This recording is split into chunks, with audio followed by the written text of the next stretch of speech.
Alright, so in this video you're going to see the red alert, a former Tea Party Republican about to give the most terrifying warning you're going to hear about Donald Trump's plan to use the military to stay in power forever. If you're ready for this urgent warning, hit the like and subscribe buttons and don't forget to ring that notification bell.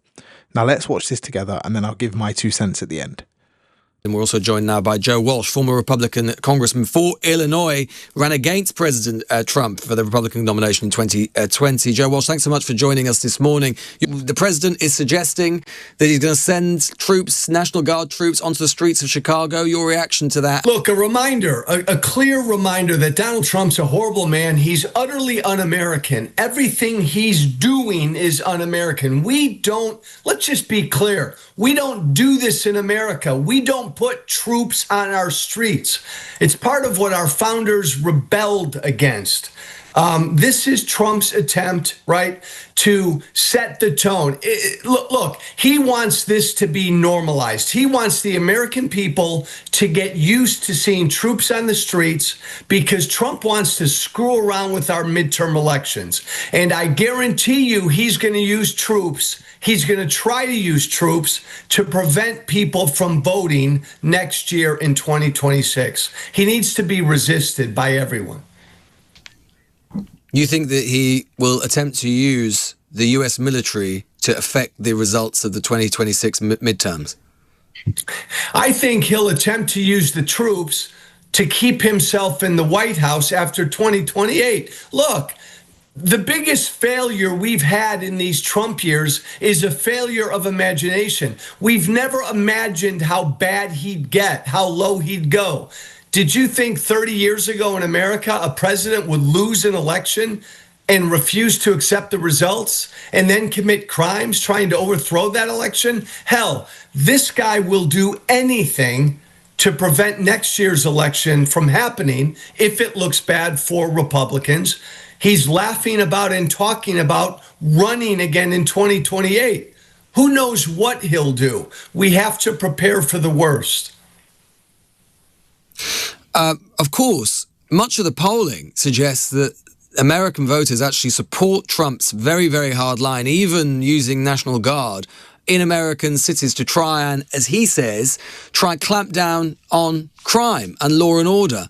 How is you're making an effective, powerful argument against that, but his opponents don't seem to have landed that with the US voters. They haven't. Democrats, look, my new political party, they don't understand this moment. They have not met this moment, right? They've lacked the imagination to what Trump really is. Donald Trump is a fascist.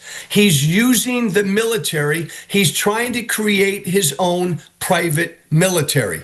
And Democrats have not really woken up to the seriousness of this moment yet on this issue of crime. Look, Trump got elected last year because most of the American people agreed with him on immigration because Democrats totally dropped the ball on immigration. Well, look now what Trump is doing now on immigration.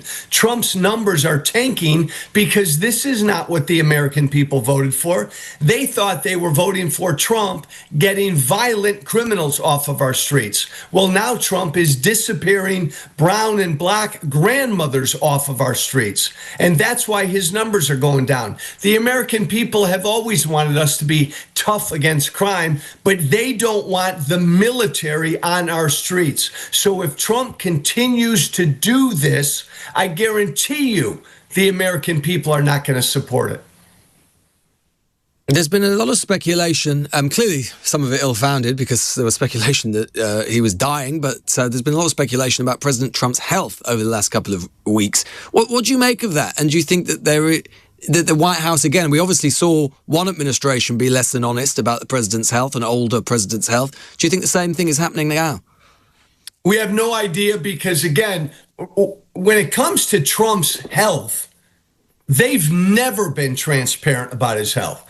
So we don't know the first thing. In his first term, they had some weird quack doctor who would issue weird statements every now and then saying he's the healthiest president America's ever had. He's as healthy as a 40-year-old. So no, we cannot believe anything about Donald Trump's health that they put out, and we don't know anything. Look, I oppose Trump, but I'm not one of these Trump opponents who even thinks or cares he might die in a week. He's a fascist in the White House. He stands against everything America stands for. That's what gets me riled up, and that's what's got to get the American people riled up. And I don't want to see people on the left saying, oh, I hope he dies. No, we need to defeat what he's doing. And here's Illinois Governor JB Pritzker to explain exactly what it is Donald Trump is doing. With is he's trying to set the stage for interference in the elections in 2026 and in 2028. What does that look like? Because it sounds like you're saying there's going to be military in the streets that are going to prevent people from participating in the elections. Is that it, or it's something else? It could be that. It also could be claiming that there's something wrong with the election results or the counting of ballots, so they're going to take control of the ballot boxes. And why do I say this? I mean, why do I suspect that that's in fact what they're doing? Well, look at the history here. Donald Trump encouraged people to be part of a Stop the Steal movement in 2020. When he lost the election, he then went out and fomented engagement in this activity to deny the election, and then fomented the January 6th protesters to do what they did, which is attack the Capitol. And then he pardoned them after they were found to have committed criminal acts.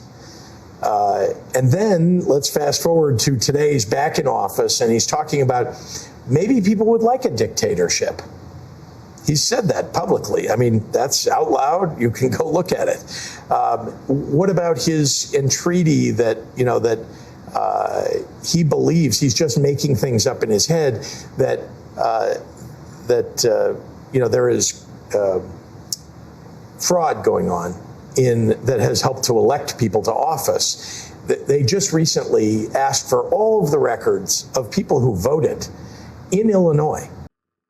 You have it, the complete picture. That wasn't two different stories. That was two parts of the same story. First, Joe Walsh gives you the why, the chilling, the top-down, fascist intent of a man who will do anything to stay in power. Then Illinois Governor JB Pritzker gives you the how, the cynical, bottom-up playbook of inciting chaos to justify a military presence on American streets. It's no longer a theory, it's a plan, and it's unfolding in plain sight. This is a five-alarm fire for democracy, and you ignore these warnings at your peril. So what do you think? What's the most chilling part of this for you? Let me know in the comments below. And if you enjoyed this breakdown, make sure you hit the like and subscribe buttons for more. Thanks for watching.